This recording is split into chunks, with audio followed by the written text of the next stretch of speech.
Airing on Asheville FM 103.3 LPFM in Asheville, this is The Final Straw Radio, a weekly anarchist and anti-authoritarian broadcasts and podcast emanating out of occupied Chalagi land in southern Appalachia.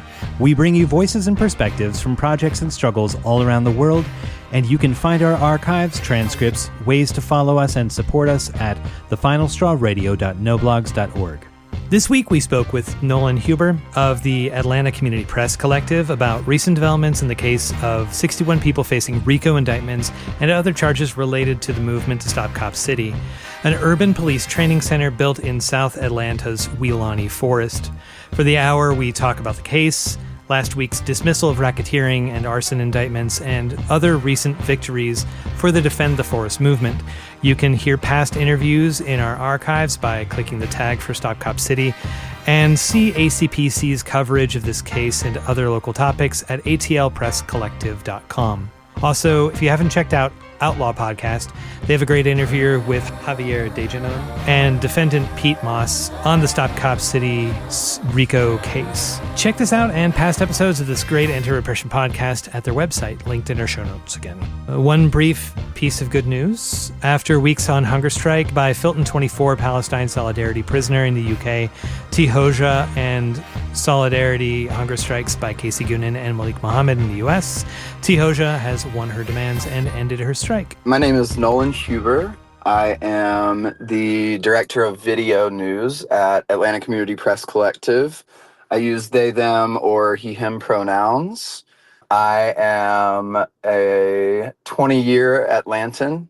I've been in Atlanta for most of my life and organizing in Atlanta for all of my adult life, and started getting into journalism alongside another rad outlet in Atlanta called The Mainline, and then started working as the video director for ACPC back in 2023, kind of in the height of, actually it was in response to the RICO indictment coming out, which I will explain here in a moment, but in response to 61 activists, not all from Atlanta, but being charged in the Atlanta area for racketeering and being called terrorists for their alleged involvement in a movement to stop a multi-million-dollar corporate-funded police training center called Cop City.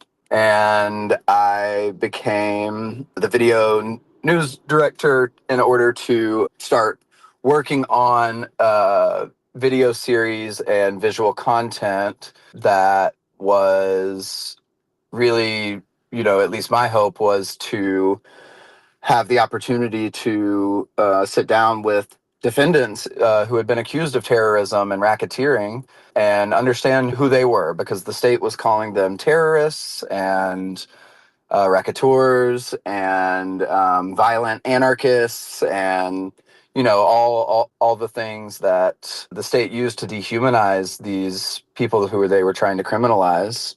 And it felt important to hear their stories straight from them. And so that was really the beginnings of my beat at Atlanta Community Press Collective, was covering this RICO trial. And of course, I've been covering several other things over the years at this point, but this really was my first beat with this organization. And yeah, it's kind of feeling surreal that it seems to be the racketeering indictment seems to be falling apart right now. I definitely want to talk more about the case and give some background to it, but we've had Matt Scott on the show before from ACPC, who I know also shares a byline with you frequently on stories concerning the Stop Cop City movement and this case. But I wonder if you could remind listeners a little bit about Atlanta Community Press Collective, what y'all do, how y'all are funded, how you're structured, that sort of thing.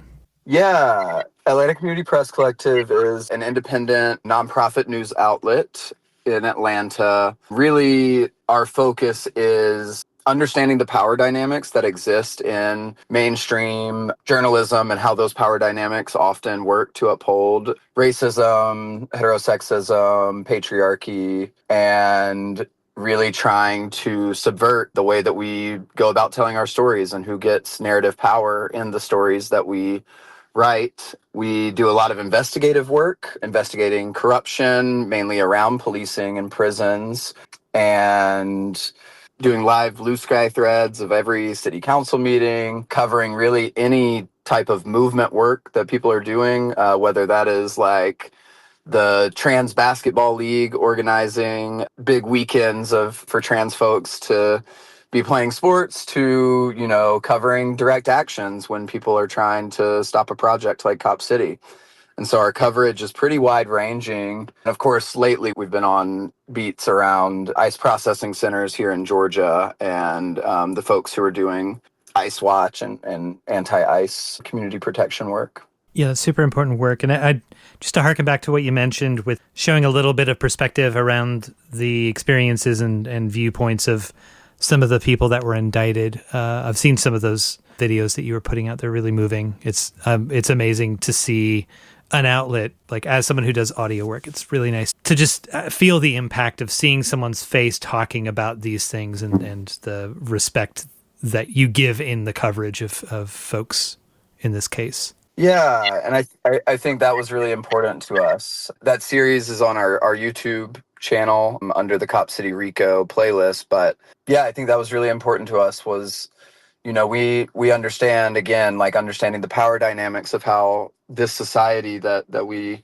have inherited and contribute to and are harmed by, how those things are set up. And, the courts were never going to give any of these people a chance to represent themselves on their own terms. And we thought as journalists, we might have the opportunity to offer the opportunity, to folks who are facing these this really dire situation, whose lives were completely upended. And that has been, just a real, I feel like I've gotten to meet some of the most principled and passionate people. And I think that that's one of the tragedies of this RICO indictment, was that the state really did target a group of really brilliant and passionate people, and it messed with their lives in really serious ways. Yeah, I wonder if you could give us a quick rundown of, how the Atlanta 61 case developed, the Stop Cop City movement, who and what this case is about.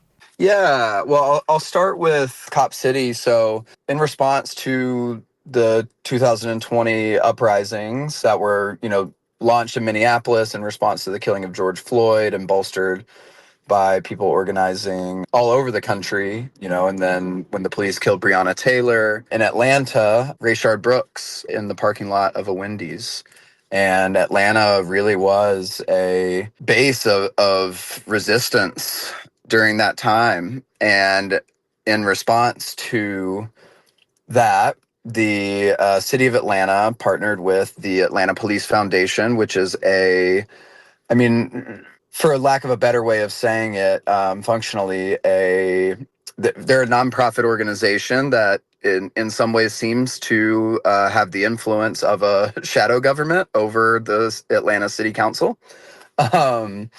And their whole mission is to take corporate money, so tax write-offs for corporations, and move that money from corporations into funding programs for increased policing, increased police militarization, etc. So the city of Atlanta, in response to 2020, partnered with the Atlanta Police Foundation, presented a plan to build the country's largest police training center, equipped with a mock city to practice suppressing urban uprising, equipped with all of the latest policing technologies, from like the surveillance technologies to the VR technologies. And so, of course, anybody who had money invested in technologies like Axon, the body cameras, anybody who had money invested in the technologies of VR police training and simulator technology, things like that, all stood to make a lot of money off of building this center as well. And the city of Atlanta, they leased 381 acres of land to the Atlanta Police Foundation. Those 381 acres were in the second largest urban forest in the country, the South River Forest. And that land was it was a plantation after the settlers in Georgia, forcibly removed the Muskogee people from these lands. It became a slave plantation. And then after it was a slave plantation, after chattel slavery was abolished, it was turned into a prison farm where mostly black men were incarcerated and forced to work the fields, and the produce from that prison farm, which, was slave labor, was incarcerated workers, and that food was used to feed all of the other prisons in the state of Georgia. And so this was the land that the city of Atlanta chose to lease to the Atlanta Police Foundation, although a forest had really grown back up and reclaimed that land from the prison in the over 30 years that it had been inactive. And when the city of Atlanta tried to move forward with the plans for Cop City, they tried to name it the Center for Policing and Social Justice. Pretty ironically, they presented it as a police reform, like we're meeting the people's demands. We are reforming the police in the wake of 2020. And people seemed to see right through that and started calling the facility Cop City. When the city council voted to lease the land, there were 17 hours of public comment that were called in because they were meeting on Zoom still in pandemic times. And there were 17 hours of public comment, almost 80% of which was against the facility. And the city council still voted it through 11-4. And once the city council disrespected what seemed to be the will of most Atlantans, there was a group of people who said, well, we have to stop this at all costs.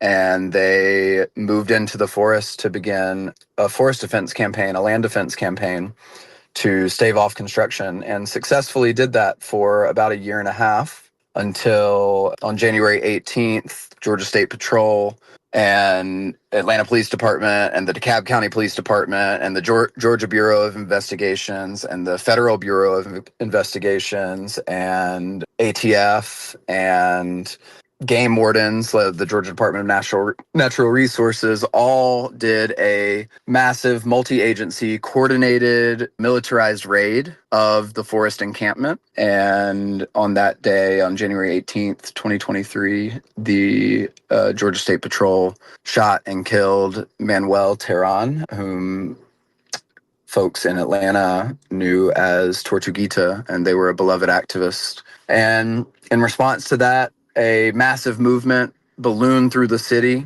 ACPC uncovered that the Atlanta Police Foundation, had not raised the money that they needed to raise in order to build the facility. And so this Atlanta City Council was actually about to vote to give them double the money that the city had originally told the public that they were going to be giving to this project. So it went from $30 million of taxpayer dollars to $60 million.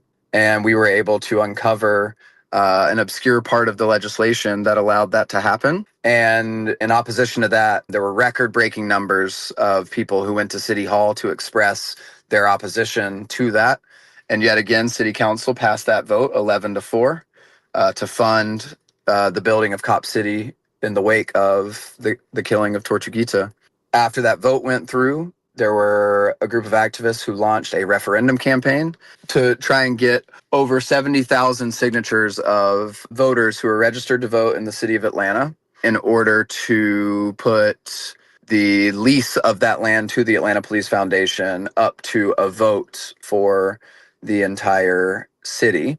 And right around the time that the referendum was getting started, a racketeering indictment came down on 61 people who had been, most of whom who had been arrested at some point, during the movement. They were arrested for things, like attending a music festival. They were arrested for things like flyering inside the neighborhood of one of the police officers who killed Tortuguita. They were arrested for camping in a public park, the forest defenders who had, and many of them were charged with domestic terrorism. A racketeering indictment came out against them. In Georgia, we call that, it's called RICO. Georgia has a pretty expansive RICO law. They were originally meant to be able to prosecute gangs so that the police and state could look at, the people who were doing technical criminal acts. It was a way, the law was meant to be able to indict people who had not technically committed crimes, like specifically for in the case of how RICO was pitched when it first started, specifically to be able to indict somebody like a mob boss who may not get their hands dirty, but is part of this a so-called criminal conspiracy, conspiracy to commit crimes against the community or against the state. And they used that law to indict 61 activists.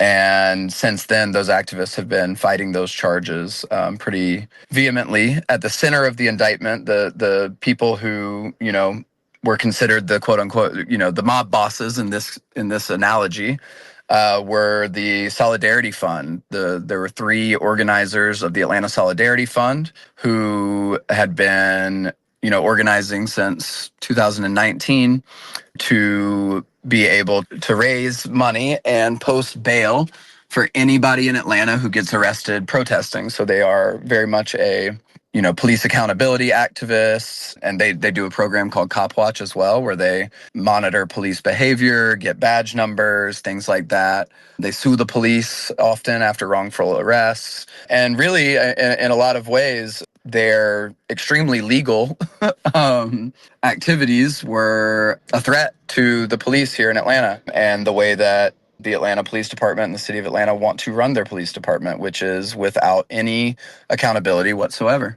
And they became the center of the indictment. They were indicted for charity fraud and money laundering and racketeering for things like buying glue and camping supplies, and reimbursing people for, $16 here, $18 there. Activists who were, potentially supporting the forest defense encampment. So the RICO indictment came out. Meanwhile, the people organizing the referendum campaign continued to gather signatures. Thousands of volunteers just hitting the streets, talking to their neighbors about Cop City. They were able to gather over 115,000 signatures, which again, the number that they needed was 70,000 to get it on the ballot. And the day that they turned those signatures in, the city of Atlanta said, we will accept your petitions into custody, but we will not begin a verification process. And they filed a lawsuit to challenge the validity of a referendum campaign, and that lawsuit is still being held up in court today. The city illegally published the names and addresses of all petition signers in the wake of that. And then in several ways, that was kind of the last really big push, at least like electorally, like engaging within the electoral system. That was the last big push to try to get the construction of Cop City stopped. And by the time that the referendum was subverted and the law was wielded against that, there was a lot of confusion by people in Atlanta about what in the world they were allowed to even do or say or think or post or feel, because 61 people had been indicted seemingly at random. And there were a lot of people in the indictment saying, who were called unnamed co-conspirators, making it feel like anybody who had said Stop Cop City at all could be considered an unindicted co-conspirator in this racketeering case.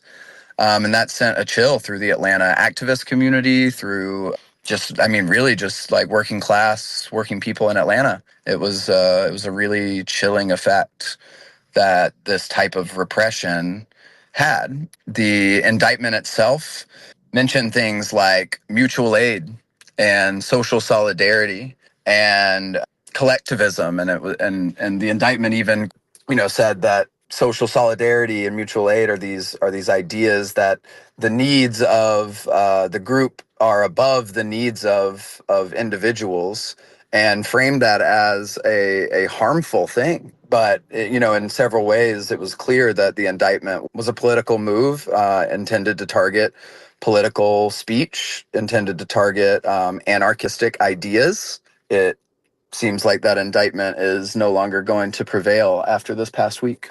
And at one point, this was actually also going to be the site of movie studios that pulled out from the project, which is pretty great.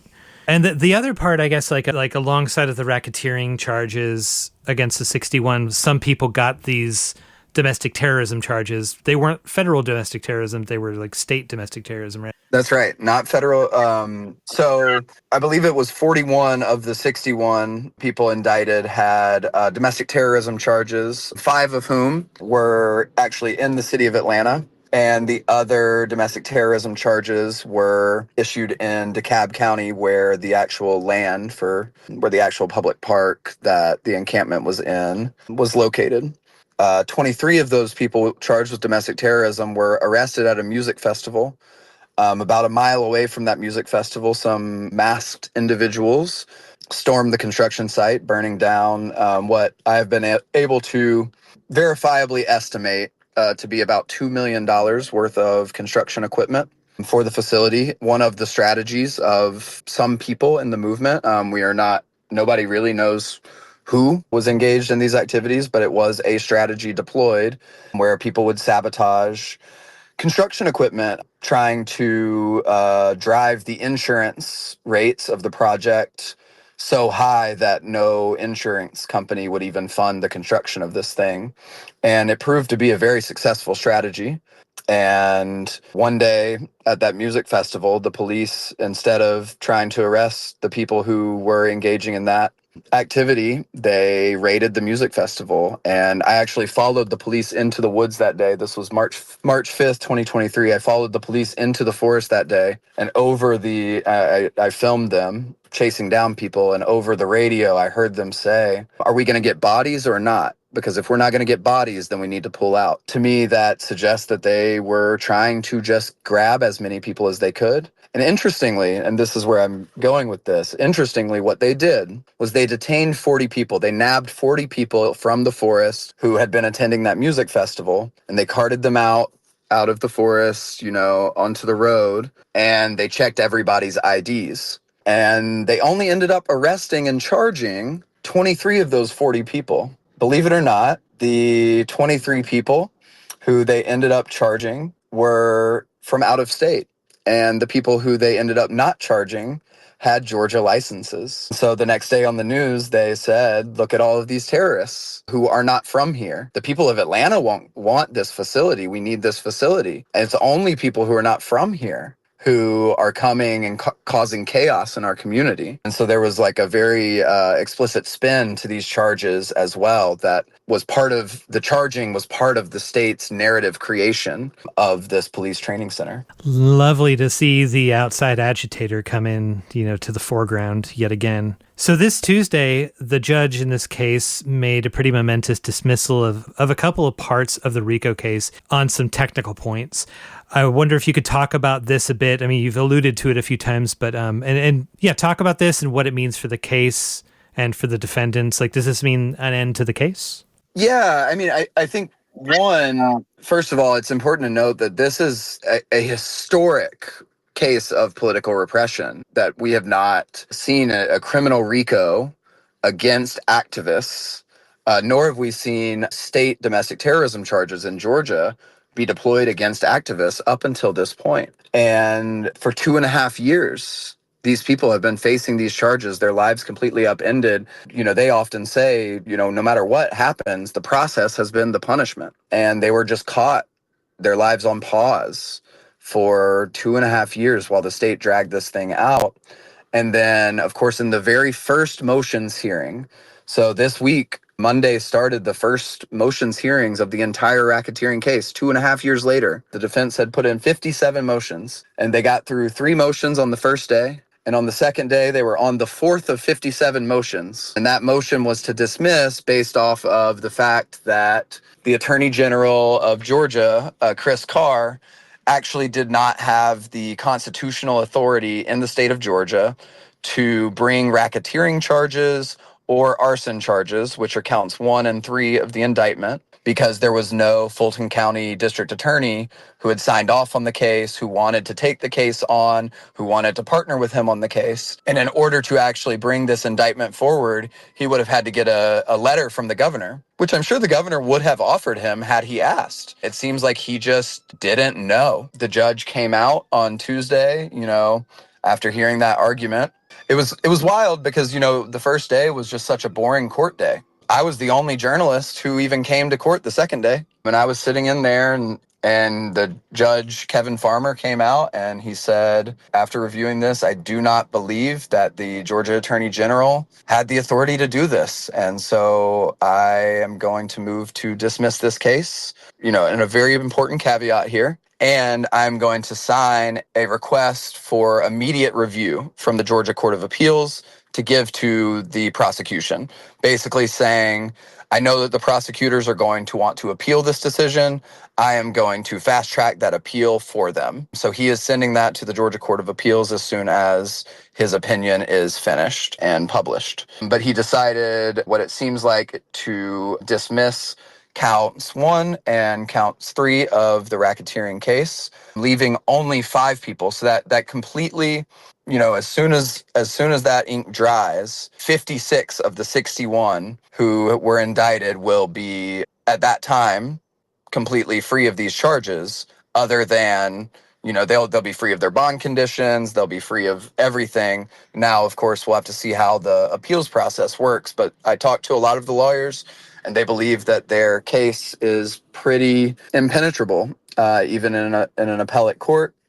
And so we are now looking at the possibility of this massive indictment only hanging over the heads of 5 people moving forward if this is how things shake out. Well, even if the appeal doesn't pass, as you said, it wouldn't be surprising for the governor to just sign such paperwork. So could they, and understanding that you're not a lawyer, so you may not have an answer to this question, but could they just re-indict those folks, get that signature, and start the whole process over? Or is that double jeopardy?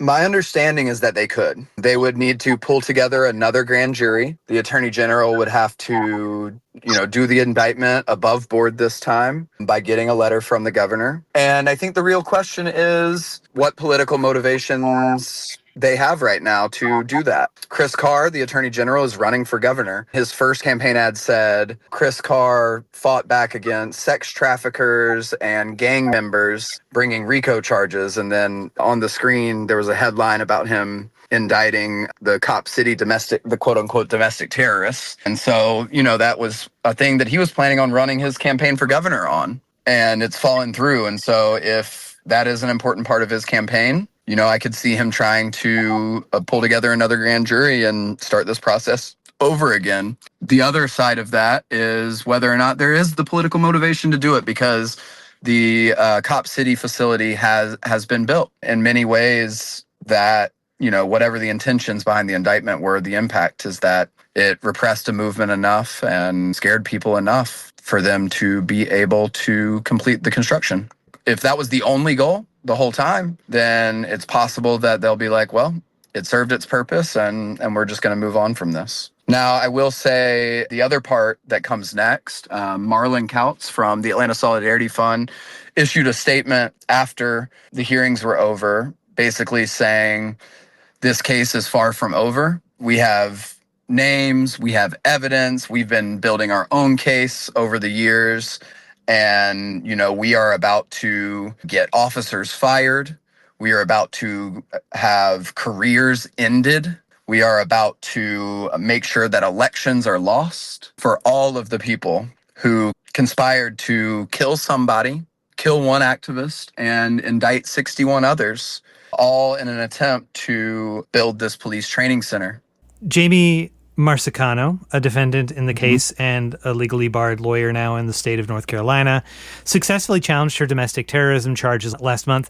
Can you talk a bit about this and if it means anything for the second count domestic terrorism charges for the other defendants that they're facing? So I think this is a great question because it kind of allows us to get into the nitty-gritty of the complexity around, the criminal legal system in this country, because only 5 people in the RICO indictment were actually facing terrorism charges in that indictment specifically. The other 36 facing terrorism charges were actually facing terrorism charges, not through the RICO indictment, but in DeKalb County, Georgia, which Atlanta is in Fulton County and borders DeKalb County. So the racketeering case, the RICO case, was for somebody like Jamie and for 35 other people, a separate case than the domestic terrorism charges. So they were going to have to beat RICO And then after beating RICO, try to defeat the domestic terrorism charges that were brought on a county level in DeKalb County, Georgia. The argument that Jamie's legal team, and I'm sure Jamie herself, being a lawyer, helped, put together a motion to dismiss that charge in DeKalb County, basically by arguing that the state was using these lingering domestic terrorism charges in another jurisdiction in order to maintain even more power over these defendants throughout the duration of the racketeering indictment. And the judge agreed with them, saying that that was an overreach of power and that Jamie's domestic terrorism charges could be dropped. And so those charges were dropped. It's not super clear exactly what that means for everything else, although Jamie, I think her legal team fought a very aggressive legal strategy, very public. They did not shy away from media whatsoever. They filed motion after motion after motion, and just they were extremely aggressive with their legal strategy, and it ended up paying off really well for Jamie. And they kind of created a blueprint, at least from the lawyers that I've talked to who are representing the 35 other DeKalb County domestic terrorism defendants. They kind of have a roadmap now for the motions that they need to file to get their clients' domestic terrorism charges dismissed as well.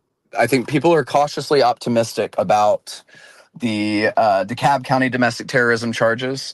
And then what's unclear about the 5 domestic terrorism charges that are part of the racketeering indictment.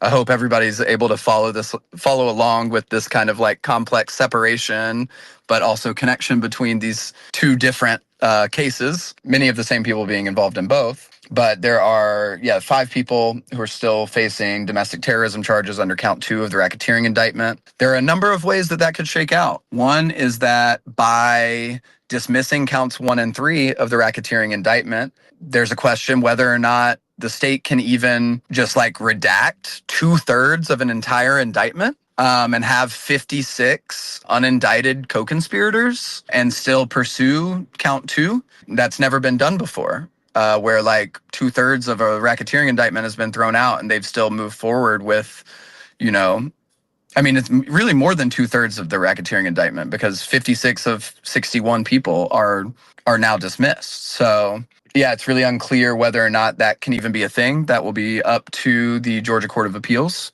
to decide. However, on the very last day of the hearings, this is the other way that it could shake out, is the defense argued that the domestic terrorism law in Georgia and the way that law ended up getting passed was passed unconstitutionally in the state.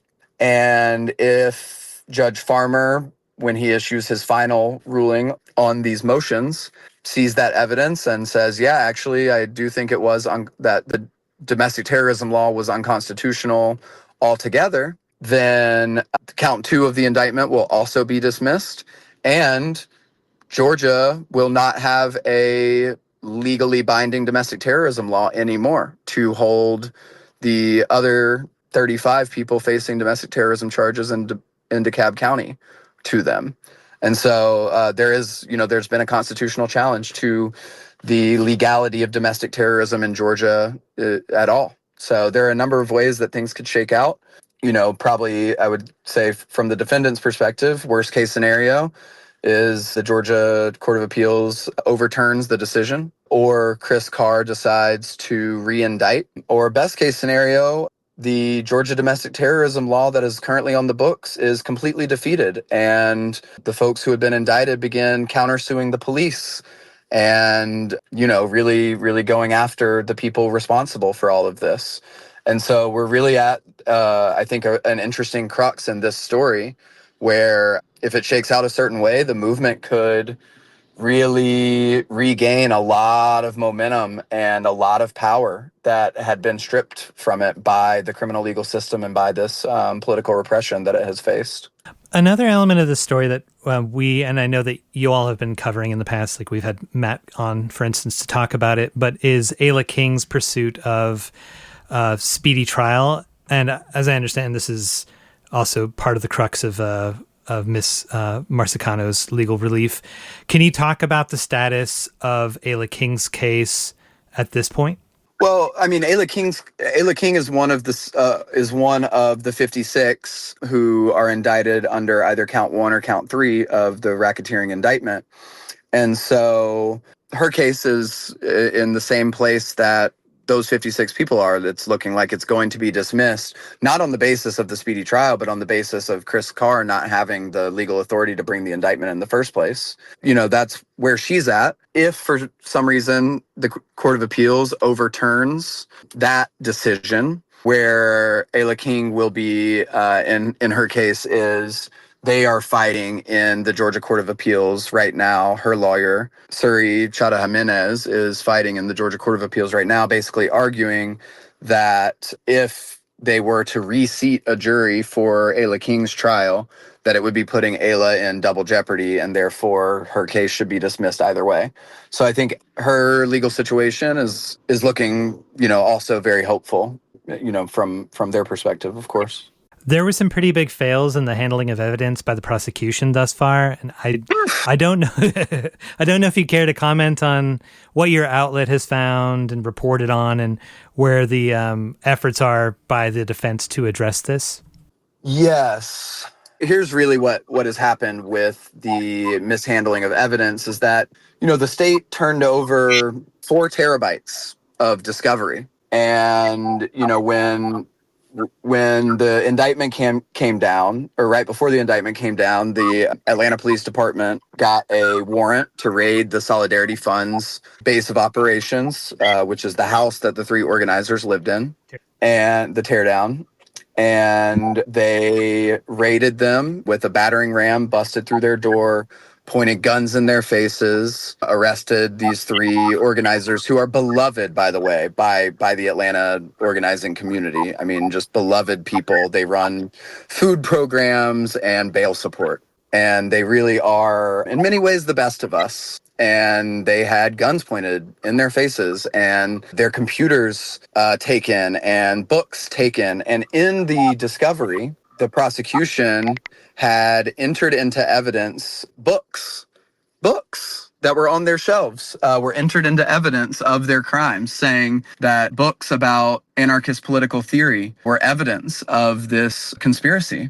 Some of the other ways that they have mishandled evidence is that they actually accessed information that was barred to the state by attorney-client privilege through the Solidarity Fund's computers. They connect people who have been arrested with legal resources, and they connect them with lawyers. And so not only did they violate the Atlanta Solidarity Fund's attorney-client privilege about their own situation, but they violated the attorney-client privilege around several other protests, like cases where people had been arrested protesting, by accessing things in their computers that they are very much not allowed to. And that's one example of a number of ways that evidence has been mishandled in this case. I know in the case of Ayla King, there are discrepancies where there's video evidence of one officer arresting Ayla King, but the actual arrest report has a completely different officer from a completely different agency listed as the arresting officer. And, all of it in many ways, like very sloppily done at best, from the police's perspective, extremely unprofessionally. And at worst, just unaccountably, and because they didn't really care. And, I've heard that they also, lost evidence, lost backpacks that were supposed to be taken into evidence. And really, all of the handling of the evidence in this case has been extremely messy, inappropriate, and illegal.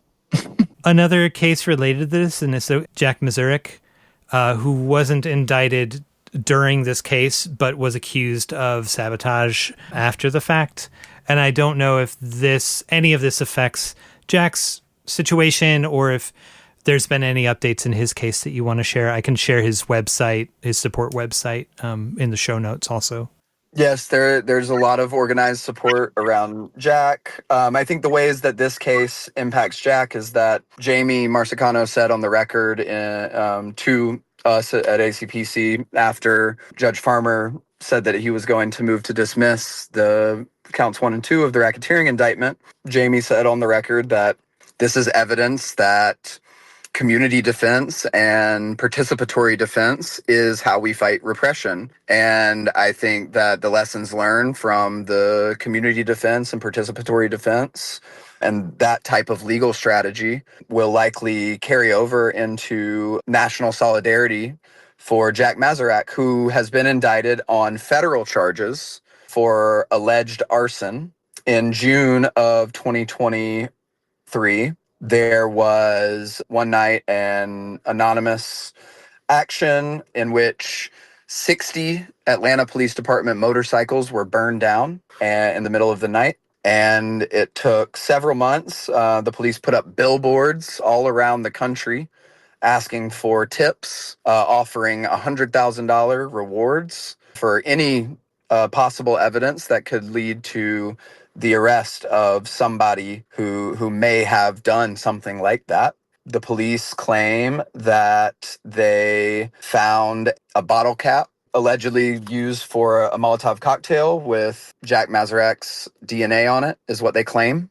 That has not been proven. That is just like what they have said in the indictment. So yeah, they raided Jack's house and arrested him for arson and charged him, on a federal level. There are a number of reasons why this occurred after the RICO indictments came out, which I think is informative that nobody knows like who it was, and Jack holds that it was not him. But it is interesting that people were still taking these types of militant community defensive actions even after the RICO indictment came down. So the police's perspective is that this is the person who did that. And I think that the movement's perspective is that adding this federal charge to an alleged arsonist was a way to ensure that if this RICO indictment, which was very poorly put together, did not work out, that they still had a head that they could try and hang for this. That I believe is the main perspective from movement folks on the ground in Atlanta, is that the federal indictment against Jack is really just a safety valve for the state to try and get an indictment in case they didn't get any out of the RICO. So the ground has been cleared in Weelaunee. Construction has already been completed, right?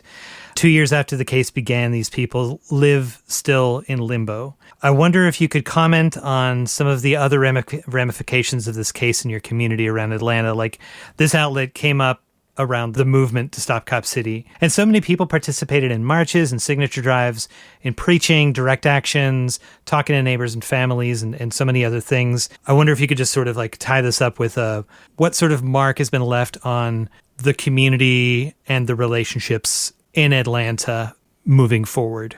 Yeah, I think here it's important to just be like really, really honest about how complex all of these things are, and what the complexities and consequences and benefits and all of the things about what it means to organize in radical movement spaces during this time in our country.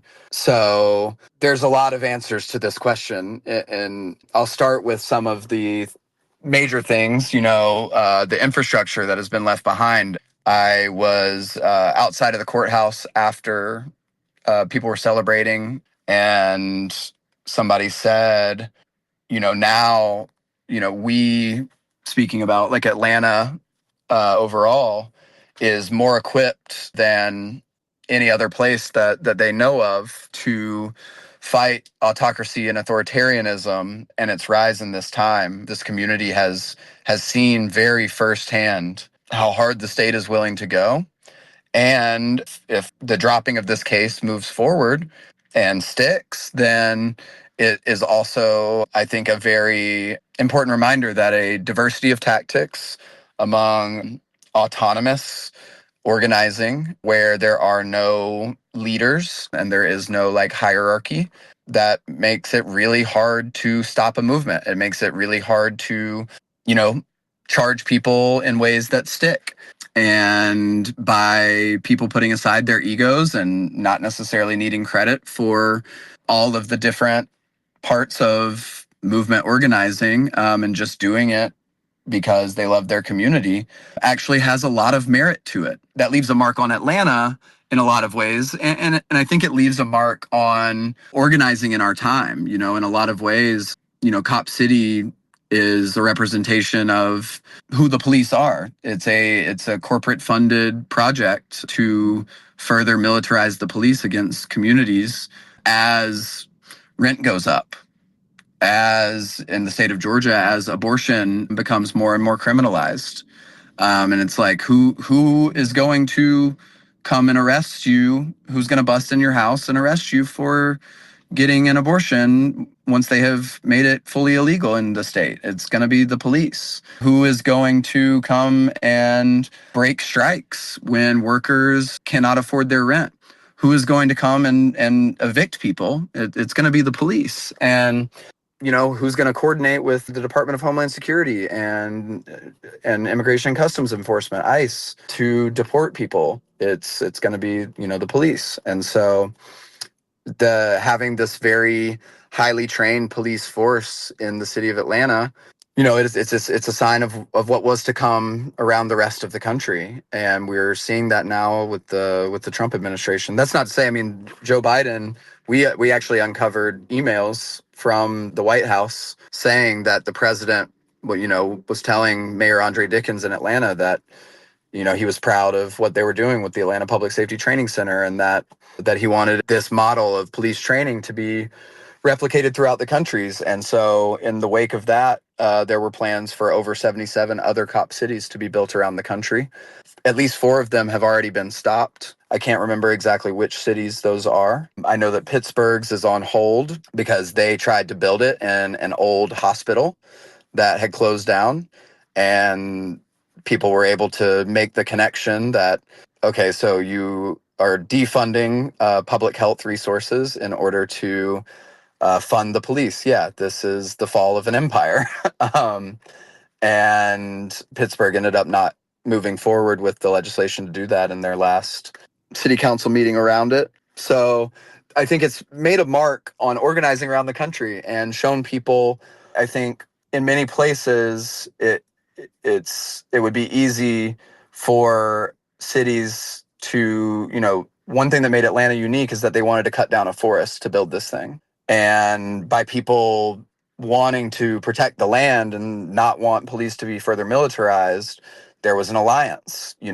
People who had different types of political interests chose to put their differences aside and fight for the forest and for less police militarization. And that type of solidarity had never existed in Atlanta before, between groups who, were probably a bit more on the mainstream liberal end of things. And the ways that people continue to organize, we have infrastructure in Atlanta now. ACPC, like you said, came out of the movement to Stop Cop City in many ways. And we, along with several other outlets, indie news outlets in Atlanta, are continuing to grow stronger. And we desperately need support to do that. We are continuing to investigate the police. We won a lawsuit against the Atlanta Police Foundation, making all the records pertaining to Cop City legally, publicly. We have a right to them now through the Georgia Open Records Act, because we sued them saying that we did, and a judge found our case to be correct. And so we now have access to records around Cop City that the Atlanta Police Foundation was trying to keep secret. So we will be continuing to investigate all the activities at that place, all the money, who the trainers are, etc. The people who launched the referendum campaign have began organizing what they are calling people's movement assemblies. Actually, last Saturday, I went out to one of the assemblies and there were over 800 people there. 800 people showed up to an assembly where they were further politically educated on what's going on in Atlanta, that they're wanting to build a large base of grassroots power in the city to be able to take back the electoral power in the city and to begin doing community defense patrols and a number of other things that actually contribute to public safety in ways that the police do not. So yeah, the People's Movement assemblies have been growing. Like I said, 800 people came out last weekend to learn more, and they were broken up into groups where they got to ideate about ways that they can organize in their local communities, which is, I think, a scale of radical organizing in Atlanta that I'm unaware of that having existed before this. There are several groups who are still going. There's a group that started organizing around the forest defense, the Waylani Coalition, who has launched a campaign against Elbit Systems, which is an Israeli arms manufacturer. They're trying to get their office space in Georgia canceled. We've discovered corruption by Marshall Freeman, who was one of the architects of Cop City for the Atlanta Police Foundation, who was then hired to the Atlanta Police Department. And he used his position at the Atlanta Police Department to sell a policing technology that he had an ownership stake in. And we uncovered that, and that investigation against him is still growing and getting bigger. And so there's movement there. And in general, yeah, I mean, the vibes were incredibly high after the indictment came down. It was the first time that, at least from my perception, you could feel that the movement felt empowered again in a way that the indictment had really, left a lot of disempowerment. What can we do? The police actually tried to break up the after party and said that they were going to arrest people if they didn't move, if they didn't leave outside of the courthouse. And people basically were like, yeah, we dare you. And the police didn't end up doing anything.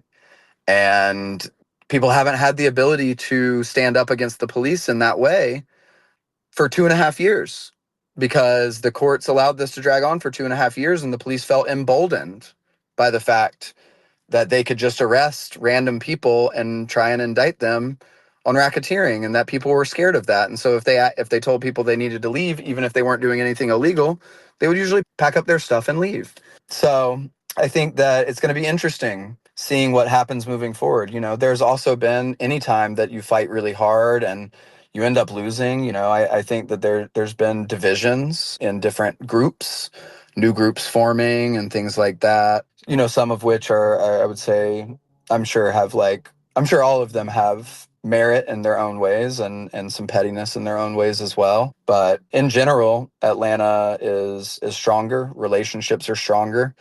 People know who they can trust, and they know who is going to fight alongside them for survival as things continue to descend in this country. Well, Nolan, thanks a lot for this conversation. You mentioned that ACPC can use support as an independent news outlet. Could you tell folks where they can find ACPC, the Atlanta Community Press Collective, and how they can support your work there? Absolutely. Well, we have several ways to engage with us. We're on Blue Sky at atlpresscollective.com. We are on Instagram at ATL Press Collective, on TikTok at ATL Press Collective, and on YouTube at ATL Press Collective. And our website is atlpresscollective.com. The thing that we need now, more than anything else, is monthly donors, is people who, recognize that the work that we do just takes a lot of time. And frankly, we are probably going to do it whether or not we have funding, but our capacity to do it is very much impacted by our ability to stay funded. We're funded through several different ways, including there are some large donors who have been divesting from, either family wealth or their own wealth and trying to fund projects like ours. And that has been great. And we have, received some grants from, foundations that support local news. But our biggest goal right now is to build up monthly supporters. If you can give $3, $5, $300, $500 a month, whatever it is, becoming a monthly supporter allows us both to receive regular income and be able to budget for the stories that we need to cover and the freelancers that we hire. And by the way, we pay our freelancers, the best rates out of any freelance rate in local journalism in Atlanta, almost $1 a word, sometimes $1 a word. And that's really important to us. And so we need other people to come alongside us to be able to hold that that up for our freelancers and pay radical journalists what they deserve to make so that they can live and do this work. So yeah, becoming a monthly supporter would be amazing. You can do that on our website at atlpresscollective.com. Yeah, what do you all have coming up? If people want to follow at A City in the Forest, me and my co-director, Lev Omelchenko, along with hundreds of other people, have been making a feature-length documentary covering the movement to Stop Cop City from the beginnings of the occupation through the finishing of the project. And that movie will likely be coming out next year. So folks can follow along and keep a lookout for A City in the Forest. It's going to be about a 90-minute documentary, very immersive. There aren't really interviews in it. It's a verite movie where hopefully people will just get to observe the movement in action and see all of these twists and turns that we kind of went through in this interview on the big screen. Yeah, that's really cool. I'm sure at some point, like closer to the release date, people can start contacting y'all also to talk about getting copies of it to be able to actually project for group showings and stuff. Absolutely. I mean, as of right now, our plan is to do theatrical releases and to go on tour. I mean, we're going to do like the film festivals and things like that, and then theatrical release, and then go on a tour and actually have an impact campaign where we will screen it for communities and also meet with those communities and figure out what their frontline struggles are and what types of support and resources that our film team and that, Atlanta organizers might be able to offer them on the ground. And so hopefully we will be able to use that as a vehicle to continue forging this solidarity throughout the nation. If you want to support The Final Straw Radio, you can subscribe to our podcast via various streaming platforms, follow, rate, and share our materials online, and learn more at tfsr.media. And if you'd like to fund our transcription work that allows for easier translation, more accessibility of content, and the zines that we produce for each interview, consider picking up some merch from us or making a one-time or recurring donation via PayPal, Stripe, Venmo, or LibrePay, or joining our Patreon to access early release content and other goodies via the links that you can find at tfsr.media/support. Finally, if you'd like to hear us on your local radio station, visit tfsr.media/radio to find more info or reach out to us for some help. Thanks for listening. The Final Straw is a proud member of the Channel Zero network of anarchist podcasts, and here's a jingle from another member of CZN. Now on the Channel Zero Anarchist Podcast Network, tune into The Beautiful Idea, a project from a collective of several anarchist and autonomous media producers scattered around the world. We're bringing you interviews and stories from the front lines of autonomous social movements and struggles, as well as original commentary and analysis. Episodes include action news, interviews with frontline organizers, and deep dive discussions. Check out thebeautifulidea.show and the Channel Zero network for more information. This is The Final Straw Radio. The show will later be archived at thefinalstrawradio.noblogs.org, and you can email us with questions and suggestions at thefinalstrawradio@riseup.net or thefinalstrawradio@protonmail.com. If you'd like to use any episode for your project or radio show, feel free to do so. Just send us an email to let us know. If you care to, you can send us letters at TFSR, P.O. Box 6004, Asheville, North Carolina, 28816. Programming support is brought to you by Firestorm Books, located at 1022 Haywood Road in West Asheville. Firestorm is a bookstore and social movement space owned by its workers, in operation since 2008. Their event calendar and complete catalog of books can be found online at firestorm.coop.